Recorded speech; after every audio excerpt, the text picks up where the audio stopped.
As nossas primeiras palavras são naturalmente de agradecimento ao Sr. Secretário pela sua presença, o que dignifica o nosso encontro. Eu devo revelar que, desde os primeiros encontros, o Sr. Secretário tem-se associado aos ciclos que temos vindo a fazer e, portanto, é com redobrado prazer e agradecimento que o vemos neste nosso 6º ciclo de boas práticas. À Direção-Geral da Administração Educativa, na pessoa do Dr. Morgado, por mais este patrocínio, neste que já é, como referi, o nosso 6º ciclo do Fórum de Administração e Gestão Escolar, subordinado ao tema Projeto Educativo, o documento que define a política interna e instrumento fundamental para a criação de uma identidade própria da escola. Palavra de agradecimento também aos colegas da Direção-Geral da Administração Educativa, na forma como têm também se associado e vindo a participar nestes nossos encontros. Agradecimento especial à Escola Secundária Jaime Muniz, na pessoa do Sr. Presidente do Conselho Executivo, nosso colega e amigo Dr. Jorge Moreira. Costuma dizer-se, voltamos ao local onde fomos felizes. Eu devo referir que o primeiro ciclo, que faz agora seguramente 2 anos, foi iniciado justamente nesta sala, justamente nesta escola, e portanto, como eu dizia, costumamos voltar onde somos felizes e bem tratados, e que gostaria de relevar naturalmente esse aspecto, pela forma como temos vindo a ser sempre bem acolhidos nesta escola e em tudo o que nós vimos a fazer. Este agradecimento é também extensível naturalmente à equipa da escola que conseguiu uma vez mais colocar todo este processo em curso, toda esta forma de apoio logístico, largura de banda, tecnologias, computadores, enfim, tudo isto que neste momento nós temos foi conseguido exatamente com este envolvimento e com este esforço. Agradecimento também à equipa de multimédia da Direção-Geral de Educação.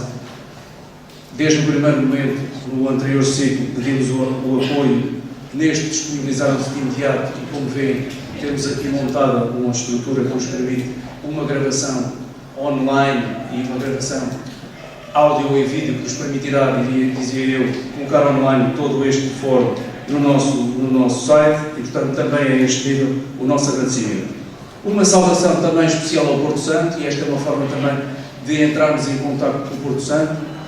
Eu gostava de vos deixar como notas de reflexão e como pista, se quiserem, para nos posicionarmos, que é nosso propósito assim, ver convosco a questão da definição da política interna da escola enquanto linhas orientadoras das intenções e das ações. Vou-vos pedir desculpa, mas não consigo fazer as duas coisas dentro da lei. Enquanto definição da política interna da escola, enquanto perspectiva de linha orientadora para a atividade educativa, a importância de que a política educativa e curricular da escola possa estar refletida no projeto educativo, possam estas linhas, ou a forma como estas linhas se possam combinar em termos de política educativa regional e nacional, a articulação que deve existir em termos de um projeto da escola e ainda a forma como se podem assegurar a continuidade dos projetos e de intervenções a este nível.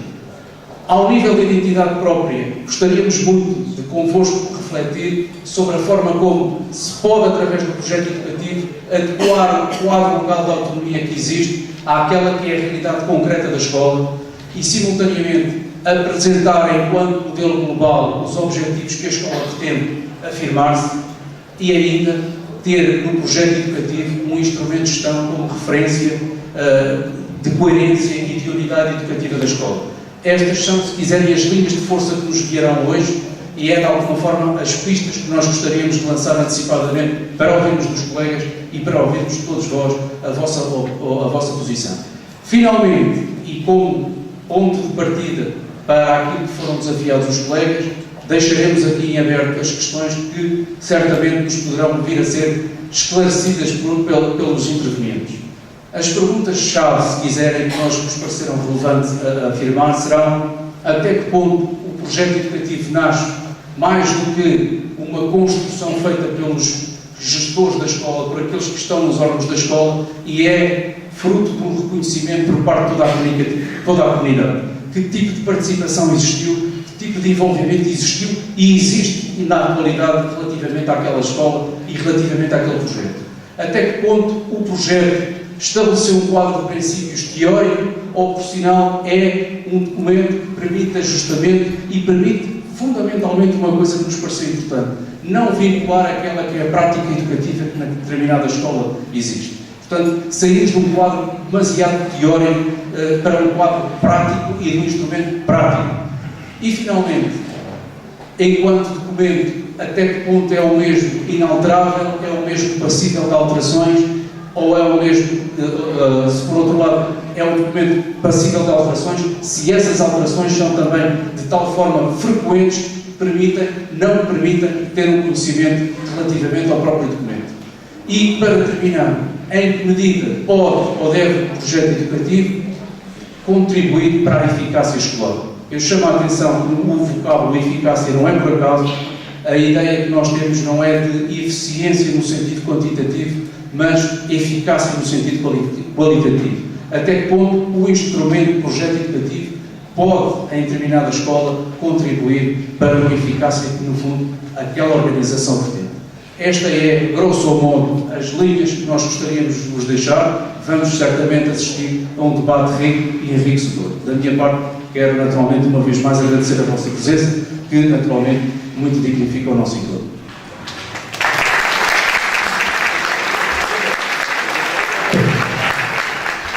A minha função aqui é apenas dar essa oportunidade para dar boas-vindas aos colegas. Tenho muito gosto, muito honra de vos receber.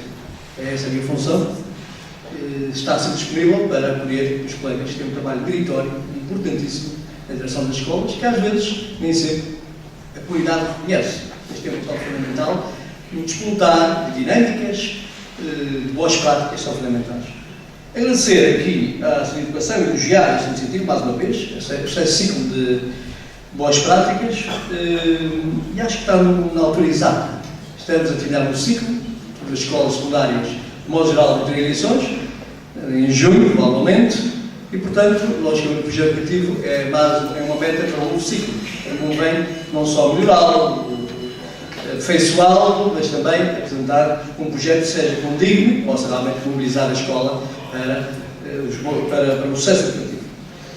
Dizia aqui, eu tive a ver aqui na página da DRAE, que o projeto educativo é uma afirmação fundamental da autonomia da escola. Não altura que sim. Porque a eficácia de uma escola resulta da correta operacionalização do projeto educativo. Eu, só para terminar, digo o seguinte, parafraseando a Célia Almeida, uma colega nossa da Escola Superior de Educação de Almeida Garrett, um trabalho interessante, um mestrado, diz o seguinte: a pertinência e a eficácia de um projeto educativo verificam-se quando a própria escola e a sua comunidade se questionam sobre a sua realidade e definem de forma participada, partilhada e responsável, com prioritário, uma estratégia resultante da necessidade concreta, consubstanciando o projeto como instrumento de gestão estratégica da qualidade do ensino-aprendizagem. É só isto. Muito obrigado e bem-vindos. Bom trabalho.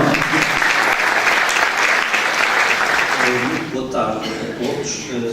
Secretário-Geral de Educação e dos Recursos Humanos, Sra. Chefe de Gabinete e Sr. Adjunto de Gabinete do Sr. Secretário-Geral de Educação e dos Recursos Humanos, caro e estimado amigo Diretor-Geral de Educação, Subdiretor-Geral de Educação, Senhores Presidentes, Senhores Diretores de Escolas, e em particular aqui a Escola Anfitriã Jaime Muniz, e também a nível de videoconferência, um abraço ao produção, Senhores Presidentes dos Conselhos da Comunidade Educativa, Senhores Delegados Escolares, responsáveis pelas estruturas de Estado intermédia das escolas, Senhoras e Senhores Professores e caros convidados.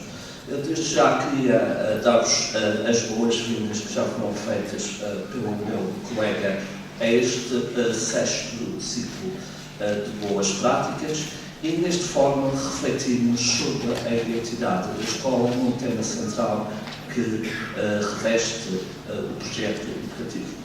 Eu desde já queria agradecer ao Dr. Eduardo por ter aceito mais uma vez este repto e a toda a equipa que esteve em parceria e na colaboração deste projeto que nós entendemos por fundamental. Eu queria-vos falar umas breves notas, sem nos tentar adormecer, aquele compromisso com a chefe que disse que ia tomar café para tentar adormecer ser ouvido falar, eu queria-vos falar sobre a centralidade e dar-vos só umas breves notas sobre o projeto educativo da escola, porque o relevante vai ser para aquelas pessoas que estão no terreno e vão-nos permitir construir e reconstruir o paradigma, o modelo do projeto educativo.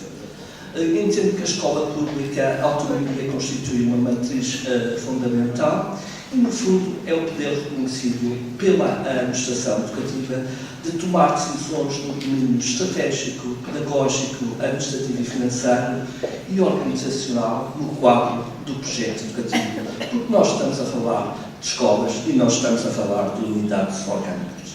O projeto educativo de escola, o regulamento interno e o plano anual de escolas constituem, na minha perspectiva, instrumentos do processo de uma autonomia que não é um fim em si próprio, mas que visa a melhoria da qualidade das aprendizagens dos alunos e das crianças, que constituem o cerne, neste particular, do sistema educativo regional. O projeto educativo, como documento, consagra a orientação educativa da escola, aprovado por quem? Os seus órgãos próprios, no horizonte de quanto? No horizonte do referencial de 4 anos, no qual se expressam os princípios, os valores e as metas e a estratégia, segundo os quais a escola se propõe cumprir a sua função educativa. Este documento pedagógico deve ser elaborado com a participação da comunidade educativa e que deve estabelecer a identidade própria de cada escola, deve definir o seu modelo organizacional e um ponto de referência orientador da coerência e unidade da ação educativa, como diz Jorge Costa. O projeto educativo aparece-nos assim como um documento fundamental da política interna da escola, cuja finalidade é apresentar e explicitar as linhas orientadoras da atividade educativa e o modo como essas linhas combinam-se com as linhas de política regional definidas pela Secretaria Regional de Educação e dos Recursos Humanos e mostrar em que medida cada escola prossegue e assegura a continuidade dos seus projetos e das suas intervenções que desejamos que sejam bem-sucedidas, das suas boas práticas e deve estabelecer novas metas de desenvolvimento.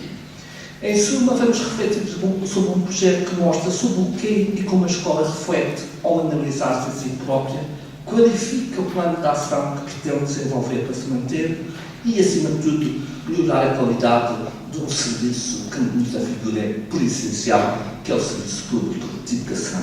O projeto, como um documento que formaliza as intenções e ações de política educativa da escola, que é um instrumento de concretização e gestão da autonomia da escola, enquanto concebido, enquanto compromisso de todos os agentes da comunidade educativa, isto é, professores, alunos, pais e demais agentes da comunidade educativa, que facilitadores de um diálogo da escola e com a comunidade educativa enriquecem a cultura da organização escola e aquilo como o Edson Gomes refere, os saberes escolares com a dimensão social. O projeto educativo implica, nos outros aspectos, a formulação das finalidades educativas, e aqui vendo a segunda Subdiretora Regional de Educação, a consideração das necessidades educativas especiais, a seleção das orientações pelo qual toda a comunidade educativa se norteia, os critérios de desenvolvimento profissional dos professores, as equipas de gestão, critérios de inter-relação, critérios de vertebração de projetos comuns a várias escolas pertencentes ao mesmo território educativo, como refere José Pacheco. O projeto educativo situa-se, pois, no centro da distinção entre dois conceitos. A escola, por um lado, entendida como unidade local de um serviço público centralizado, e a escola reconhecida enquanto comunidade educativa. Desta afirmação, não pode existir como corroborar que a existência do projeto educativo corresponde a uma mudança do conceito de escola, se essa identidade não for construída, se esse projeto não assumir um enquadramento de um compromisso real e não artificial. Entendemos o projeto educativo aquilo que se traduz a política educativa de cada comunidade educativa, gerida também nas tensões positivas e princípios, e normas e objetivos, e modos de funcionamento específicos de cada escola, todas iguais, todas diferentes, como os nossos alunos são todos iguais, todos diferentes. Porém, ao considerar-se a escola como uma comunidade educativa, estamos a ter um referencial de uma organização construída socialmente em que os atores interferem e imprimem uma dinâmica da ação educativa em prol da qualidade das aprendizagens dos alunos. A interação desenvolvida entre os açores é um elemento fundamental na realização do projeto educativo da escola.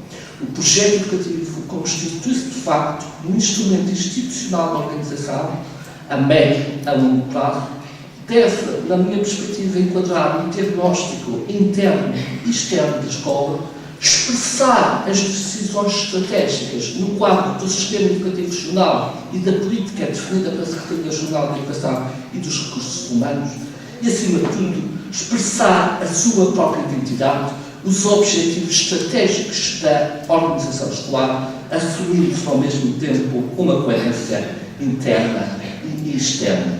Como Carlos Esteves refere, o projeto educativo deve emergir de um resultado participativo e negociado entre os diversos atores, sob metas, valores, princípios e prioridades, enfim, sob um futuro que se ambiciona construir, procurando-se refletir sobre uma dinâmica política globalizante e flexível. Claro que eu espero, como refere Formosinho, que o projeto educativo será de esperar mais do que uma moda ou um decreto, mas sim ter e assumir, no real, um papel estratégico na melhoria das organizações escolares em ordem à construção das efetivas comunidades educativas. Ter um projeto não significa ser um projeto, nem mesmo construir um projeto. Chegamos à constatação, como refere Costa, de uma separação nítida entre os discursos e as práticas, entre o formal e o real, e na existência de situações típicas de projetos que assentam-se em rituais e lógicas de legitimação. Envolver-se efetivamente e realmente em processos de construção do projeto educativo da escola implica a existência de um motivo substancial para essa participação. Reportamos não só o reconhecimento da existência de reais margens de autonomias das escolas, mas também a necessidade de identificação da forma e das opções de desenvolvimento da escola, como diz Jorge Sabino da escola. E a liderança é fundamental. A liderança do órgão de direção da escola, do Conselho da Comunidade Educativa, a liderança do órgão de gestão, do diretor do Conselho Executivo, a liderança nas estruturas de gestão intermédia, pois todos são responsáveis pela construção efetiva e o sucesso do projeto educativo da escola. Refiro que essa construção de projetos das escolas não se pode traduzir numa aplicação mecanicista de receituários tecnocráticos ou na resposta legalista às imposições políticas normativas.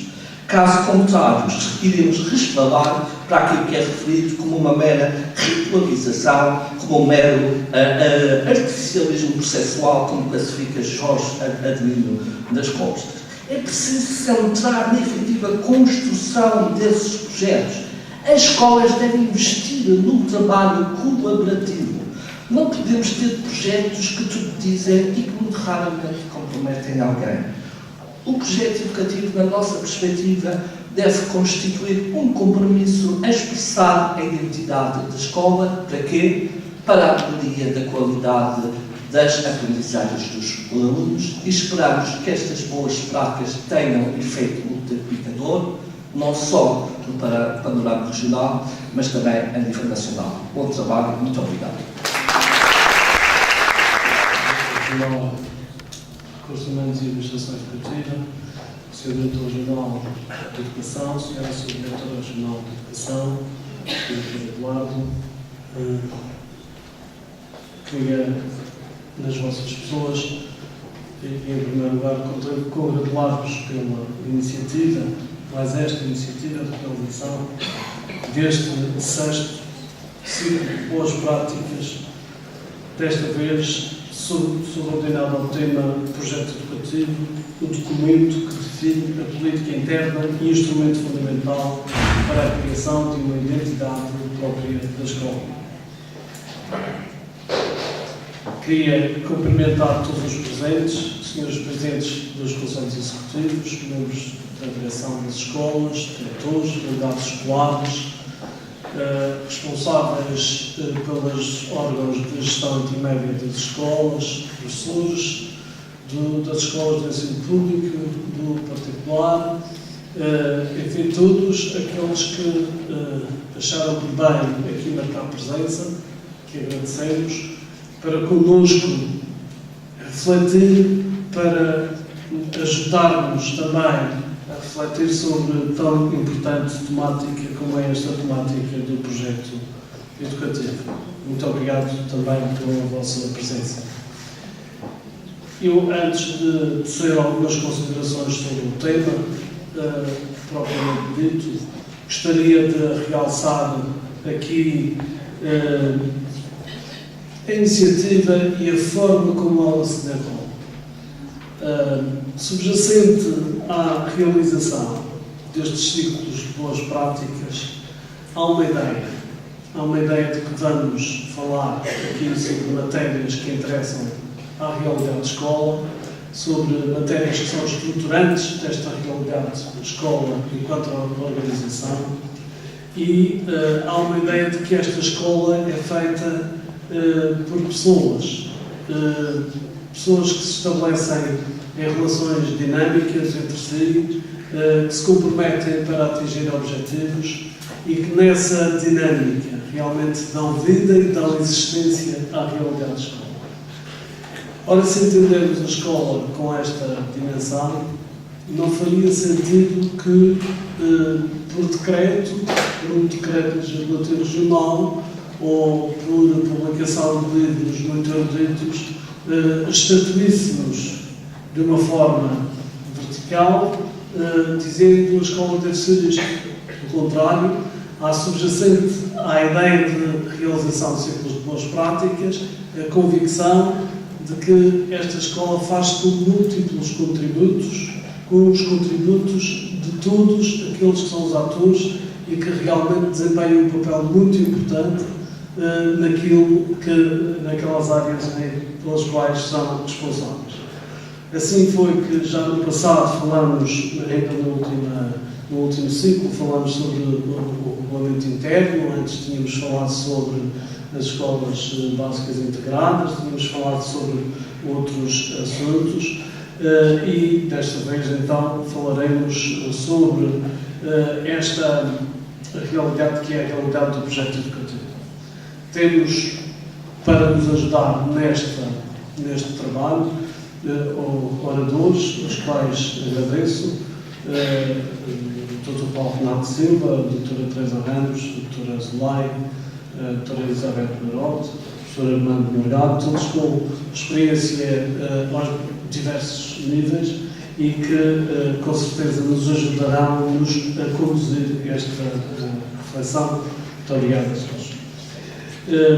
Eu queria dizer que a escola, quando confrontada com a necessidade de ter um projeto educativo, tem, em primeiro lugar, que também adotar esta postura. O projeto educativo é um documento, como se diz aqui neste texto de anúncio deste 6º ciclo de boas práticas, é um documento que define a política interna e instrumento fundamental para a criação de uma identidade própria da escola, mas nada disto seria verdadeiro se realmente fosse o tal documento escrito e deliberado e não participado. Não construído de forma participada, colhendo os contributos de todos aqueles que são as forças vivas da escola.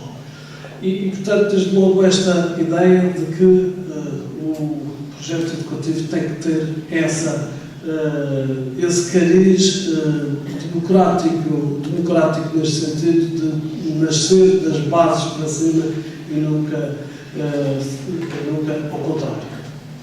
É um documento em que a escola se questiona claramente, a escola questiona-se sobre aquilo que é a sua realidade, como se caracteriza, que produtos serve, que problemas encontra e onde se estabelece a pergunta fundamental. Sabendo nós que a sociedade confia na escola, confia à escola a realização de uma missão, então como é que a escola vai encontrar estratégias para utilizar todos os recursos materiais, imateriais, humanos, que tem à sua disposição para mais eficazmente cumprir a sua missão, a missão que se espera da escola. E como é que a escola se posiciona exatamente perante a sociedade? O que é que nós entendemos que a nossa escola é no seio da sociedade? É uma organização mais importante, menos importante, fulcral, fundamental? Ou a visão que nós temos sobre nós próprios, enquanto organização, é bem determinante, ou é bem significativa daquilo que nós pensamos que, do modo como os outros nos veem. E esta visão e esta capacidade de discernir um plano, uma estratégia para alcançar os nossos objetivos, os objetivos subjacentes à missão que temos que cumprir, acabam por ser, no fundo, o cerne da construção deste documento crucial, basilar, que é o projeto educativo. E neste processo, com certeza que a nossa organização ganha uma identidade própria, porque não há respostas iguais. Não há maneiras de interagir de forma idêntica com todos os membros entre nós, do ponto de vista interno, e com os nossos clientes externos. E, portanto, cada um ganha uma maneira, uma espécie de idiosincrasia própria, que marca, que nos dá os traços identitários e que nos individualiza face ao resto. Podem haver milhentas escolas à nossa volta, mas a nossa escola é única neste sentido, porque tem essas características muito próprias. A missão, a visão e a construção de uma identidade própria são características fundamentais para que cada organização se possa afirmar como um fator mais, um fator positivo na realização da missão educativa que a sociedade confia à escola. Referi há pouco que era importante conhecer a realidade que nos rodeia, identificar daí os problemas, identificar os desafios que se nos colocam e, nesse contexto, também estabelecer metas e estratégias para superar esses desafios. Certamente que todos serão capazes de, olhando à sua volta, encontrar esses desafios e saber estabelecer as metas e as estratégias. Claro que essas metas e estratégias, mais uma vez, aqui têm que ser participadas, têm que ser fruto de um trabalho participado e envolvente, porque este trabalho da escola é feito por pessoas, não me canso de sublinhar, por pessoas, e se as pessoas estiverem envolvidas, conseguem talvez superar as dificuldades que nunca antes ousaram sequer pensar que seriam capazes de superar. E quando se fala de organizações de pessoas, é impossível fugir ao tema da questão das lideranças. As pessoas bem lideradas, sem muito esforço, com apenas uma grande capacidade de organização e de correlação, conseguem facilmente atingir os objetivos. Há escolas que têm tudo, como diria, tudo para ser felizes, tudo para conseguir os objetivos, mas uma fraca liderança compromete esses objetivos. Pelo contrário, escolas que aparentemente até nem têm os recursos, não têm os meios, não têm toda a largueza de recursos que gostariam de ter, ou que seria até necessário ter, e mesmo assim conseguem atingir e superar os objetivos que são propostos. As lideranças são fundamentais. Nunca me esqueço que uma escola é o conjunto das pessoas e dos atos e das ações que se desenvolvem e nunca o conjunto de paredes onde essas ações se desenvolvem. As metas que as escolas têm vindo a definir são muito importantes. E na análise do contexto onde as escolas se situam, claramente não podemos deixar de ter em conta aquilo que são as realidades da nossa sociedade enquanto sociedade mais vasta, desde logo na região autónoma da Madeira, mas ao nível nacional e ao nível da Europa. Particularmente, estabelecer metas que ignorem, por exemplo, as metas estabelecidas no documento Europa 2020, é andar em caminhos que vão em direção oposta àquilo que devemos caminhar.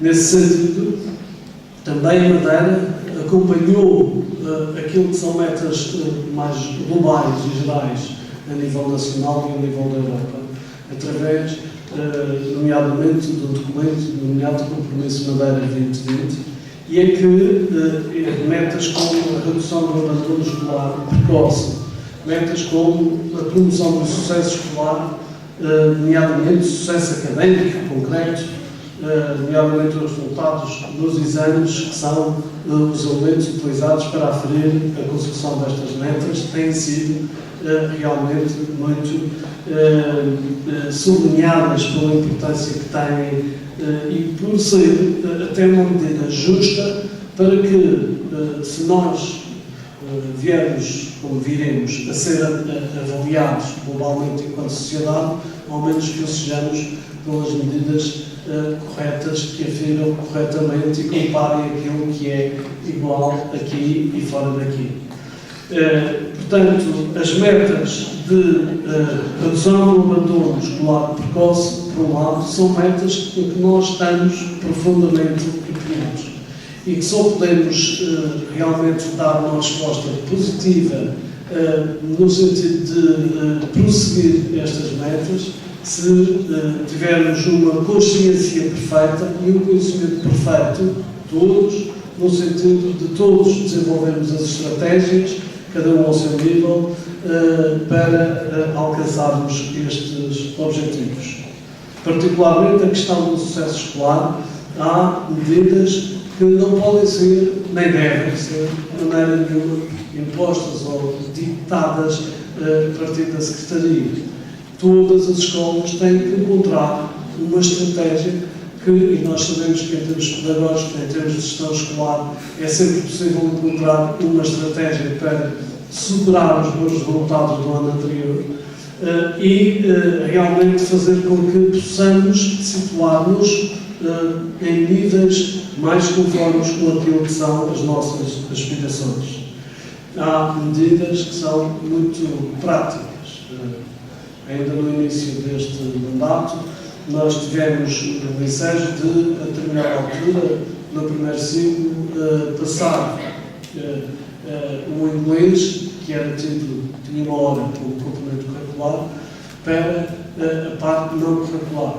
As crianças continuaram a ter o inglês exatamente como tinham, com os mesmos professores, com os mesmos conteúdos, com as mesmas matérias e com o mesmo tempo de lecionação, mas na classificação ou enquadrados no complemento curricular. Isso teve como consequência libertar uma hora curricular, que passou a ser ocupada com o ensino do português e da matemática. E imediatamente, no primeiro ano em que se fizeram exames nacionais no quarto ano, se verificou que, ao contrário do que era costume nos outros exames nacionais dos outros níveis de ensino, em que a Madeira situava os seus resultados um pouco abaixo da média nacional, neste caso passamos a situar os nossos resultados um pouco acima da média nacional. Bom, dir-me-ão, mas isso não se pode fazer um raciocínio na lógica da causa e efeito, assim, dessa forma linear. Certamente que não, compreendo que não.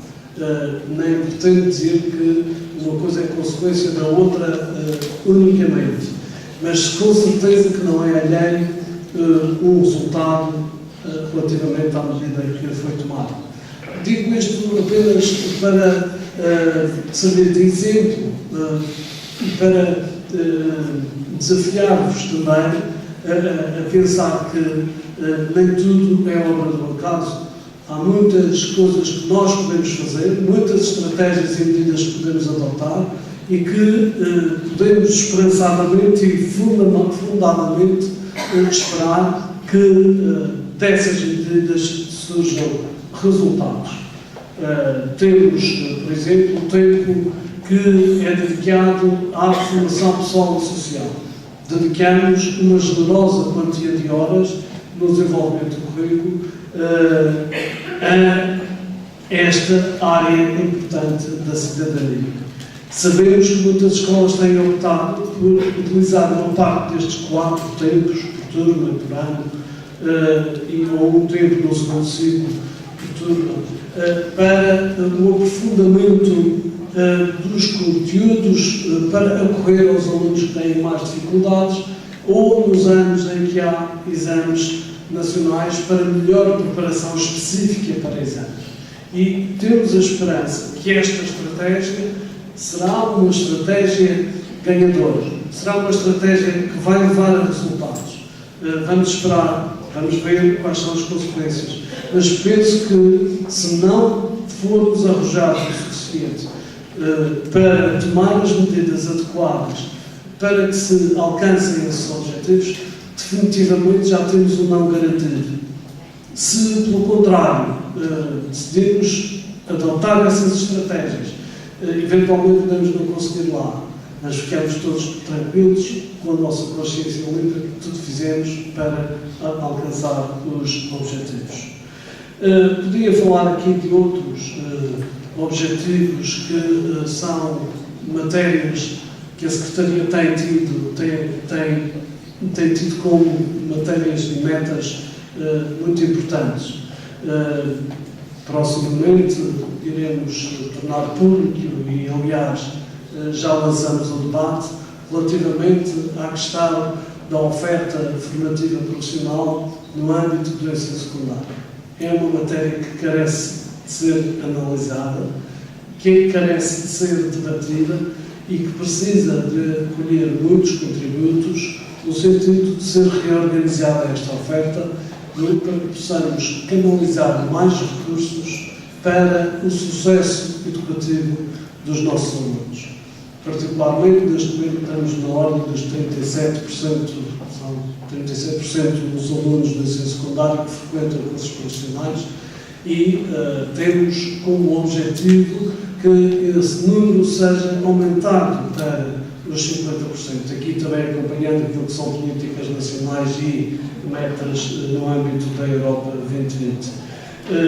Estamos esperançados que vamos consegui-lo e estamos à espera e a desejar que muitos contributos sejam colhidos para que se possam definir de forma mais clara estes objetivos. E agradecemos naturalmente todos aqueles que participarão ou que querem participar neste debate. Bom, podíamos falar em outras metas. Há, por exemplo, uma outra meta que diz respeito ao CEF no terceiro ciclo. Parece-nos que aqui estamos em não sintonia com aquilo que são objetivos nacionais, em que também se estabelece como meta haver 50% de alunos com CEFs no terceiro ciclo, o que para nós não faz sentido. Para nós, parece-nos que os CEFs têm que ser uma resposta educativa, talvez uma resposta educativa de última ratio, para que os alunos possam concluir a sua escolaridade obrigatória, mas não nos parece correto encarar o CEF como saída profissional e depois colocá-lo no mundo do terceiro ciclo, sabendo que numa situação normal os alunos concluem o terceiro ciclo com uma idade de 15 anos e, portanto, não tal nem a idade de saída da escolaridade obrigatória, nem com a idade para poderem entrar no mundo laboral. Bom, estas são algumas questões de preocupações que aqui quis deixar-vos, partilhar convosco, e naturalmente são questões que temos que ter como pano de fundo quando pensamos naquele tal documento que é um documento estruturante da vida da nossa escola, o projeto educativo. Deixo-vos aqui estes desafios, agradeço muito os contributos que sei que vão dar ao longo desta tarde, ao longo destes trabalhos e desejo exatamente esse bom trabalho.